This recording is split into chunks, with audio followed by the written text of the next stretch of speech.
Teman-teman, saat perayaan Hari Kemerdekaan Indonesia pada 17 Agustus nanti, kita harus mengenakan pakaian adat ke sekolah.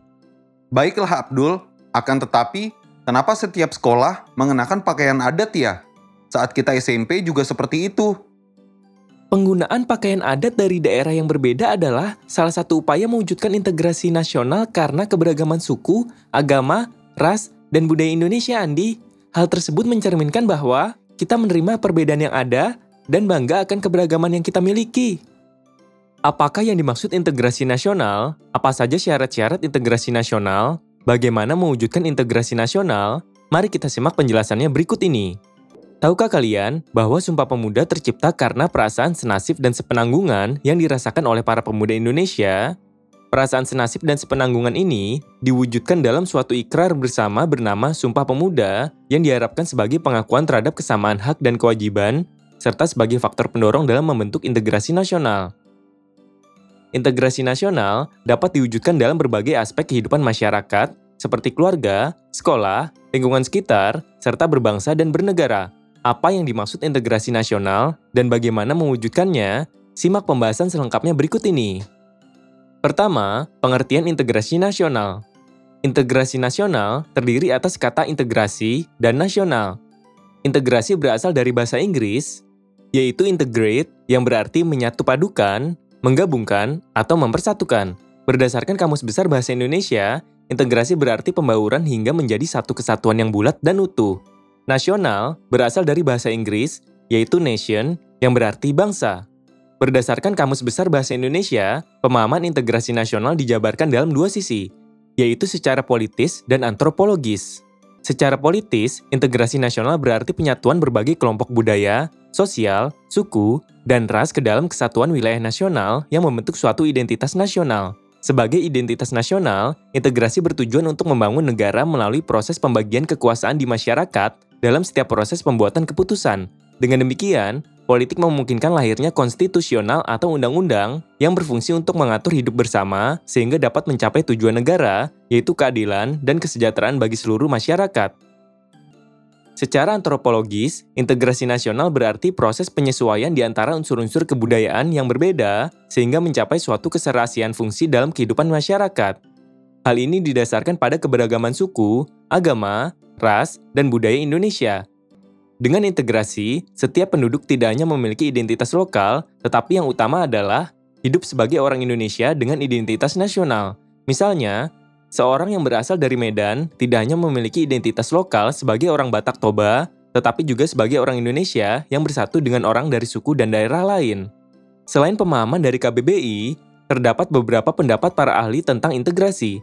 Dalam pembelajaran ini, kita akan mengupas definisi integrasi dari 4 ilmuwan politik, yaitu Howard Wiggins, Myron Weiner, Nazaruddin Syamsuddin, dan J. Sujati Jiwandono. Simaklah definisi integrasi dari keempat ilmuwan tersebut sebagai berikut. Howard Wiggins adalah politikus sekaligus profesor bidang ilmu politik dan hubungan internasional dari Amerika Serikat. Menurutnya, integrasi bangsa berarti penyatuan bagian yang berbeda-beda dari suatu masyarakat menjadi suatu keseluruhan yang lebih utuh atau pemaduan masyarakat-masyarakat kecil yang jumlahnya banyak menjadi satu kesatuan bangsa. Myron Weiner adalah ilmuwan politik asal Amerika Serikat yang fokus pada wilayah India, wilayah Asia Selatan, migrasi internal dan internasional, konflik etnis, pekerja anak, demokratisasi, demografi politik, serta politik dan kebijakan negara berkembang. Menurut Weiner, integrasi adalah proses penyatuan berbagai kelompok sosial dan budaya ke dalam satu kesatuan wilayah dalam rangka pembentukan suatu identitas nasional. Integrasi biasanya mengandalkan satu masyarakat yang memiliki sifat majemuk secara etnis dan setiap kelompok masyarakat memiliki bahasa dan sifat kebudayaan yang berbeda. Nazaruddin Syamsuddin adalah profesor bidang ilmu politik dari Universitas Indonesia yang terlahir sebagai orang Aceh. Nazaruddin Syamsuddin telah banyak menghasilkan karya dalam bidang politik melalui buku-buku, jurnal, dan artikel ilmiah. Menurut Nazaruddin Syamsuddin, integrasi nasional adalah proses penyatuan suatu bangsa yang mencakup semua aspek kehidupannya, yaitu sosial, politik, ekonomi, dan budaya. Integrasi juga meliputi aspek vertikal dan horizontal. J. Sujati Jiwandono adalah seorang ilmuwan politik Indonesia yang membantu pendirian Center for Strategic and International Studies atau CSIS di Jakarta sebagai sebuah wadah bagi para pemikir dan pemerhati perkembangan politik di Indonesia. Menurut Sujati Jiwandono, integrasi nasional adalah cara untuk mendamaikan kelestarian persatuan nasional dalam arti luas dengan hak menentukan nasib sendiri. Hak tersebut perlu dibatasi pada suatu taraf tertentu agar tidak membahayakan persatuan nasional. Artinya, hak seseorang dibatasi oleh hak orang lain. Oleh karena itu, diperlukan aturan dan hukum untuk mengatur kehidupan bersama. Misalnya, setiap orang berhak untuk berpendapat selama tidak menyinggung perasaan atau hak orang lain yang menciptakan konflik. Berdasarkan pengertian-pengertian tersebut, kita dapat menyimpulkan bahwa integrasi nasional bangsa Indonesia adalah hasrat dan kesadaran untuk bersatu menjadi suatu bangsa, menjadi satu kesatuan bangsa secara resmi, dan merealisasikannya dalam satu kesepakatan atau konsensus nasional. Konsensus nasional tersebut telah dicetuskan dalam Sumpah Pemuda pada 28 Oktober 1928. Kedua, syarat-syarat integrasi. Integrasi suatu bangsa tidak terjadi begitu saja. Syarat-syarat yang perlu dipenuhi sebelum integrasi dapat terjadi adalah sebagai berikut. Anggota-anggota masyarakat merasa bahwa mereka berhasil mengisi kebutuhan-kebutuhan antara satu dan lainnya. Adanya perbedaan tidak menjadi halangan bagi masyarakat untuk hidup berdampingan dan saling melengkapi sebagai satu bangsa dan negara. Misalnya, kelompok masyarakat tertentu membantu kelompok masyarakat lain yang tertimpa bencana. Dengan adanya sikap seperti ini, rasa persatuan dan kesatuan dapat dipupuk. Dengan demikian, konflik akibat perbedaan dapat diredam. Terciptanya kesepakatan atau konsensus bersama dalam masyarakat mengenai norma-norma dan nilai-nilai sosial yang dilestarikan dan dijadikan pedoman. Misalnya, menaati rambu-rambu dan peraturan lalu lintas untuk menunjukkan kesepakatan dan komitmen terhadap ketertiban bersama di jalan raya. Norma-norma dan nilai-nilai sosial dijadikan aturan baku dalam melangsungkan proses integrasi sosial. Contohnya, tidak membeda-bedakan status sosial seperti suku, agama, dan kedudukan sosial dalam bergaul. Setiap warga negara memiliki hak dan kewajiban yang harus dijalankan dengan sebaik-baiknya.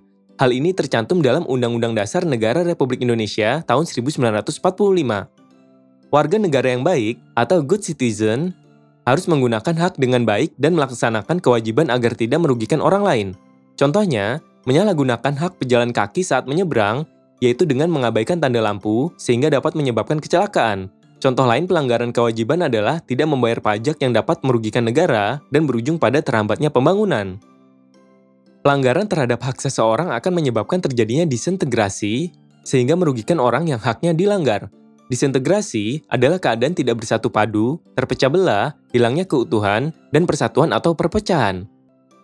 Hak dan kewajiban adalah dua hal yang tidak bisa dipisahkan dan saling melengkapi sehingga keduanya harus dilaksanakan secara seimbang. Jika tidak seimbang, akan timbul ketimpangan dan kekacauan. Contohnya, pemerataan pembangunan infrastruktur berupa jalan, jembatan, dan bendungan di satu daerah harus sama dengan daerah lainnya. Jika hal tersebut dilakukan berbeda, akan terjadi kecemburuan ekonomi yang berakibat pada terganggunya integrasi nasional. Bagaimana mencapai keseimbangan antara hak dan kewajiban? Marilah kita perhatikan tabel implementasi keseimbangan antara hak dan kewajiban berikut ini.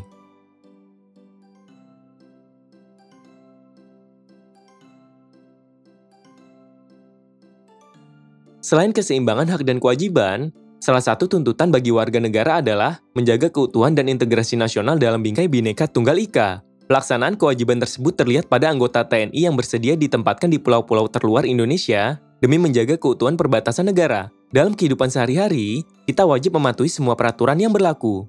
Kita juga harus memiliki sikap siap sedia terhadap ancaman, tantangan, hambatan, dan gangguan atau ATHG yang dapat mengganggu integrasi nasional, baik dari dalam maupun dari luar. Misalnya, bersikap kritis dalam membaca berita-berita di media sosial agar tidak mudah dipengaruhi oleh informasi bohong atau hoax. Demikian pembahasan kita tentang pentingnya memahami konsep integrasi nasional. Sebagai bangsa besar yang terdiri atas berbagai suku, agama, budaya, dan golongan, Indonesia rawan dengan berbagai bentuk konflik. Hal tersebut dapat mengganggu keutuhan negara kesatuan Republik Indonesia. Oleh karena itu, penting bagi semua warga negara untuk mengambil bagian dalam upaya untuk menjaga integrasi nasional agar tidak mudah dipecah belah. Hal ini bisa dilakukan dengan menjaga keseimbangan antara hak dan kewajiban. Sebagai seorang pelajar, kalian berhak untuk mendapatkan pendidikan yang layak, tetapi kalian juga wajib untuk mengikuti semua peraturan sekolah.